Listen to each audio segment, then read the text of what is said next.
When it was announced that Sacramento was first getting a USL expansion franchise, the reaction of most folks here in the city was, well, wake me up when Major League Soccer arrives. And now, 12 seasons later, that call hasn't come, and it looks like it's never going to come. Instead, what Sacramento received was a club, a professional sports team that was built to last. What locals have soon realized is that USL was not means to an end, that end being MLS, but the end itself. Even here on a somewhat dreary late October day at Cal Expo, well, technically I'm not quite at Cal Expo. It's free parking near Cal Expo, but you get the idea. Real ones, of course, know what's up. But on this very coldish October day, people from around Sacramento will turn up to support their side against an opponent probably not long for the soccer playing world in the Miami FC. Life is not about the destination, but the journey itself, and that could not ring any more true as it relates to Sac Republic FC, one of America's great soccer stories. And speaking of journeys, I do actually need to make my way over there to see Sac Republic play, so if you'll excuse me. We've been ready for a long time. About time. MLS is finally ready for us. And in the California Republic, it's the Republic Supreme. Wilt Rancheria has become the majority owner of the Republic FC. Sacramento, they're putting the attack on. That's a unanimous vote. The future for football in the area is going to be fantastic. This championship is yours. Unfortunate for the Republic, but once again, they got a hill to climb. No, I did not want to be the one saying no to him, but if I had to, I would have.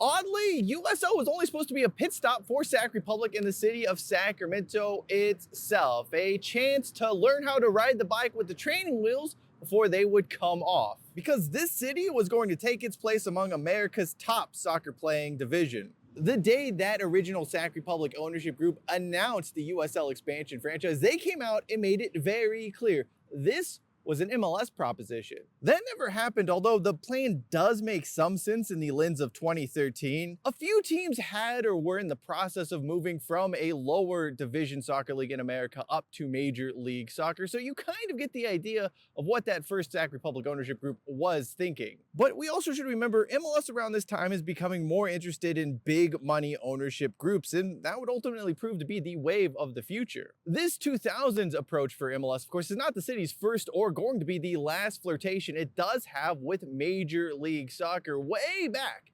1993 and 1994, when the MLS was really nothing more than the faintest of dreams hoped to be boosted by the 1994 World Cup. Sacramento was very much in the fray to land one of those original MLS sides. Interestingly, Sac Republic would begin its life playing in a facility deemed unsuitable by those behind the 1990s MLS expansion bid, that being Hughes Stadium on the campus of Sacramento City College. The first season featured 3 homes, huge crowds, and a championship. It was a whirlwind. After starting the season at Hughes Stadium with crowds that broke every USL record at the time, they would then move into their, I don't want to say forever home, but it was their forever temporary home, what was then known as Bonnie Field, over there at Cal Expo. It was really nothing more than some metal bleachers, but it was something that gave fans belief that this project was going places. Bonnie Field hosted its first games in June of that year, although it should be noted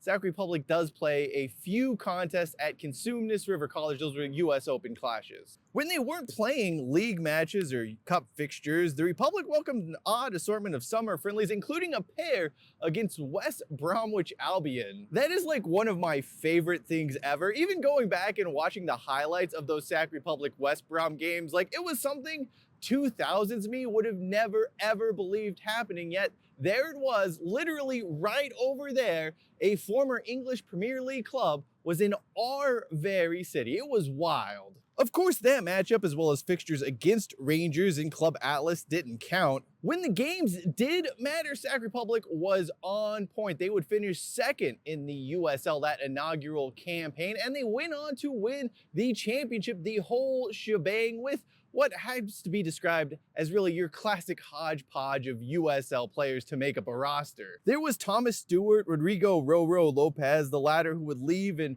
return. And actually today we'll be playing his very last regular season game for the Republic, a hugely influential figure when it comes to soccer in Sacramento, at least club-wise, in the 2020s. Justin Braun would come in with some MLS experience in that first year for the Republic. The side had a few loanees from MLS clubs backed by some of the biggest crowds, as I mentioned, in USL history. They were good enough to win it all, the first club to win a soccer championship in Sacramento since the California/Sacramento Gold/Sacramento Spirit. That's a whole confusing thing, but it was the city's first soccer championship since 1979.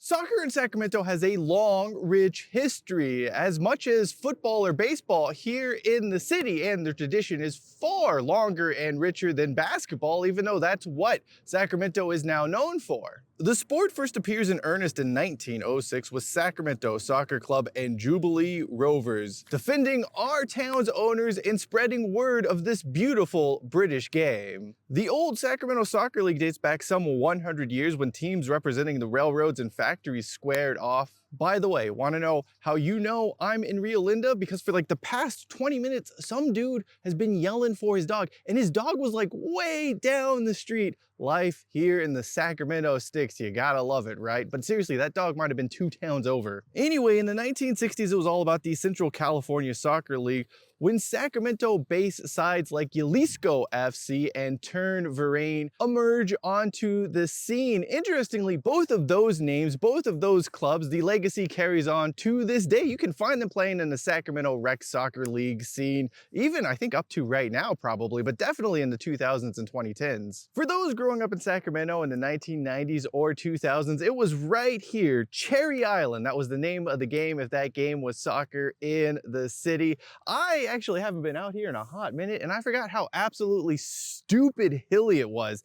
Like, totally uneven soccer fields, but that was just part of the lore of playing youth soccer at that time here. Although in hindsight, they haven't really fixed it, and you do have some trees really, really close to the touchline. Also, update on that dog here in Rio Linda. Owner very upset.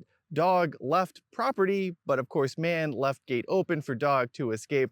I don't know, not important, but I do thought you would like a conclusion to that story. Even with soccer having this long history in Sacramento that dates all the way back to 1905, 1906, for whatever reason, our city has never been deemed good enough for professional sides at the highest level. Sacramento just wasn't sexy enough for the North American Soccer League in the 1970s. I mean, San Jose, yeah, sure, but Sacramento, no dice there. Instead, in the 1970s, we got the American Soccer League, the ASL, and in many ways, the USL did sort of feel like the ASL once again, a consolation prize, but the city definitely wanted something bigger, something better. The NASL may have never found our city to be attractive enough, but Major League Soccer, that was going to be a different story. There was a mutual interest between Sacramento and MLS. To that end, everything from like 2015 to really the end of the pandemic when it comes to Sac Republic FC just sort of feels like a blur, at least for me. There was just this fever pitch for MLS. I mean, there were memories here and there. Lee Cattermole shows up with Sunderland and promptly receives a yellow card as he was wont to do. Carlton Cole signs for the club and played, I think, 4 or 5 times for Sac Republic. Really though, everything was just MLS. Sac Republic was going to be in MLS down the road, and the frenzy surrounding that really overshadowed a lot of what happened on the pitch around that time. Minnesota was the first expansion side picked over Sacramento. Fine, whatever. Then we got the stadium groundbreakings. Don Garber was visiting. There was just this huge ordeal. It was a production almost when it came to Sacramento in MLS. I mean, we all know hashtag MLS to Sac. The team was playing games, but the real games were happening in City Hall and on conference calls, and just the push to get Sacramento its own MLS side. Then came October 21st, 2019, the day of celebration, a day of reckoning, and ultimately a day we all look back upon with disappointment. For that was the very day Major League Soccer announced Sacramento would be its next expansion franchise. Here's the deal. I've talked about that in the past. It's a topic that's been covered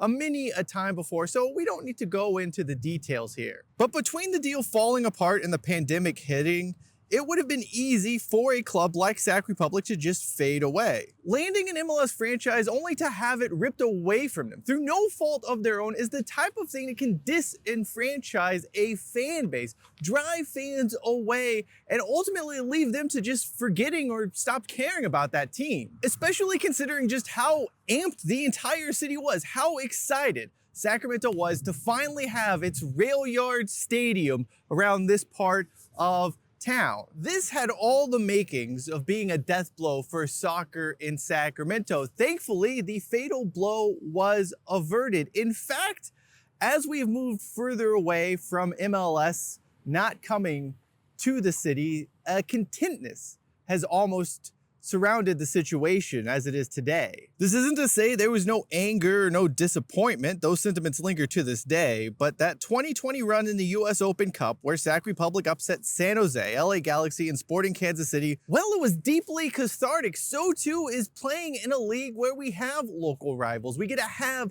away days to Oakland, to, well, once upon a time, Reno, and if you're intrepid enough, all the way down to Monterey Bay, to have these clubs around us, like-minded clubs with fan bases that share our support for the sport of soccer, not necessarily the corporate greed that comes with having an MLS franchise. Then to watch what happened with MLS in San Diego, I don't know, I just got the feeling, the sentiment in Sacramento was, you know, what we have here is pretty damn good. Pretty damn good, though, isn't enough for some folks who do still harbor that ambitions of being Major League Soccer down the road. You have Sac Republic minority owner Kevin Nagel going on and on about how, well, I still think Major League Soccer is possible. I just don't see it though. Why? Why would you want that life where everything boils down to wins and profits, where ownership groups will sell out fan bases in order to make more money? It's a miserable, miserable existence. Clubs are not community-driven enterprises. No, they are quote unquote investments. You know,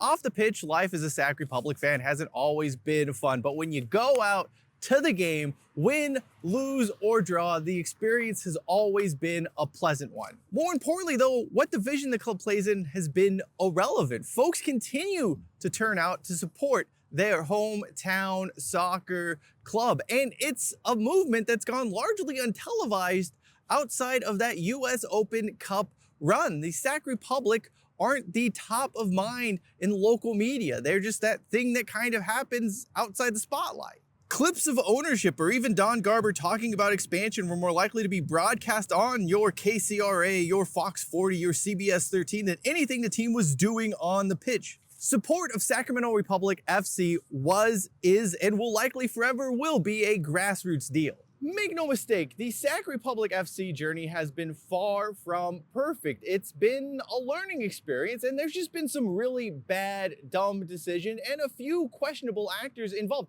Ron Burkle was the wrong man at the wrong time for the club. Kevin Nagel has shown far more interest in playing owner of Huddersfield Town as opposed to being here involved with the city he calls home. Even if he's angling for a slice of that MLS pie with his small minority stake in the team, those running the club have shown a sometimes tenuous grasp of soccer history in Sacramento. I will straight up die on the hill that those 90s fullbacks based on Sacramento history that didn't exist are the dumbest thing ever. But it is not their club, it is the club of the city, and more importantly, the fans. It is they who have made this experience and this journey something to savor, something to enjoy, something to relish, and something not really seen a lot in Sacramento, at least when it comes to pro sports. While the A's flounder and Kings frustrate, it is Sac Republic that continues to be the shining light, even if it really enjoys most of its time far outside of the spotlight. When I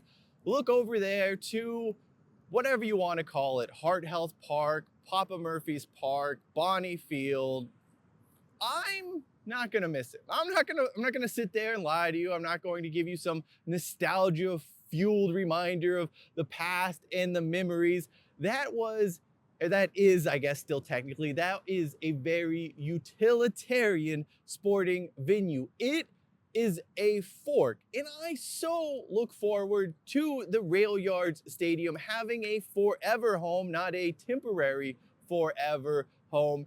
And yeah, like I said, the memories of Heart Health Park, or whatever you want to call it, they're there, but I don't think I'm ever going to go back and say, I miss going to games here. I will miss that I know where free parking is at, but that's about it.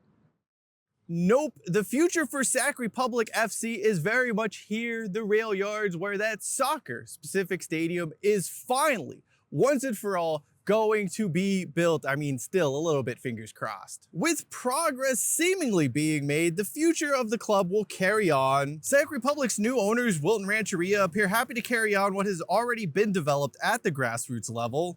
Why mess up a good thing? Oh yeah, a quick memo. Kevin McCarty, Sacramento mayor, and Wilton Rancheria, who did take a tour of DC United's Audi Field. Maybe you get off that MLS horse. I know you want your legacy or whatever. It's a bad play. And it's a bad play because Sac Republic is still a good thing, and that is a marvel in and of itself. Our city was conditioned to believe Major League Soccer was not only the end goal, but the only goal. There was nothing. There was no soccer to be had. There was no team to exist. If we weren't in Major League Soccer, it was to be all for naught. What remains from the Rail Yards to Heart Health Park and Cal Expo, all the way here to Cherry Island and all the youth soccer clubs and soccer fans around not just the city of Sacramento, but the region as a whole, is one of America's best soccer stories. A fun team supported by the community. You can find free tickets for a lot of Sac Republic games on Reddit. Sure, there's some petty bickering in the fan base. The ultras maybe try a little too hard, maybe make things a little too complicated for the average fan, but you're gonna get that no matter where you go in not just American soccer, but the world really. There will always be those who want Sac Republic to be big time, to be more than it is, with 10,000, 12,000, 15,000 fans chanting in unison. I just don't think that's what Sac Republic's ever going to be, nor does it need to be that.